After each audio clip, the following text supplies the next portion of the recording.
ऐसा क्या किया है कि तूफान मचाया है? 3 साल मेहनत करी है, एक ईमानदार प्रयास किया है और कोशिश करी है कि देश के सबसे गरीब और पिछड़े राज्य में जहां एक तरह से होपलेसनेस रही है कि यहाँ कुछ नहीं हो सकता है, वहां उम्मीद की एक किरण जलाई है।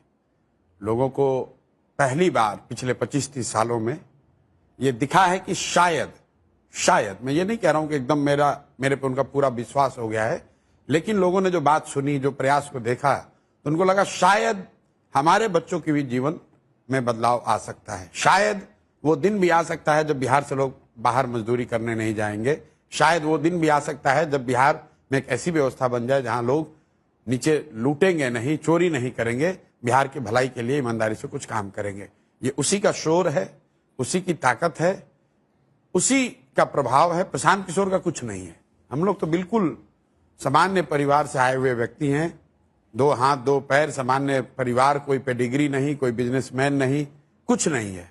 10, 15, 20 लोगों के साथ आज से 3 वर्ष पहले भितिहरवा गांधी आश्रम से चलना शुरू किया और इस देश के जितने भी एनालिस्ट होंगे, अगर किसी ने ध्यान दिया होगा, जो भी पत्रकार हो, एनालिस्ट हो, उन्होंने यही कहा, अरे छोड़ो ना भाई, बिहार में क्या हो सकता है।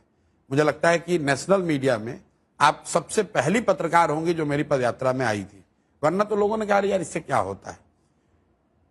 जब व्यक्ति के जीवन में इतना अंधकार हो तो आप उसको, जब ये प्रकाश का एक पुंज दिखता है ना, तो आपको अंदाजा नहीं है कि वो कितनी तेजी से या कितनी ताकत से उसको अपने जीवन में लाना चाहता है। और वही लोगों ने देखने में, समझने में भूल करी है। नेपाल में अभी जो क्रांति हुई वो किसी ट्रेंड लाइन में थोड़ी ना दिखा है। बांग्लादेश और श्रीलंका में जो हुआ वो पहले किसी एनालिस्ट ने थोड़ी फोरकास्ट किया था। लोग 30-35 साल से एक ही धारा में चले जा रहे हैं, एक तरह से अपने जीवन को मान लिया है कि अब नहीं सुधर सकता है। बीच में एक उनको प्रकाश पुंज दिखा, एक रास्ता दिखा, एक तो अब वो लोग अपने बच्चों के लिए खड़े हो रहे हैं और वही प्रभाव दिख रहा है।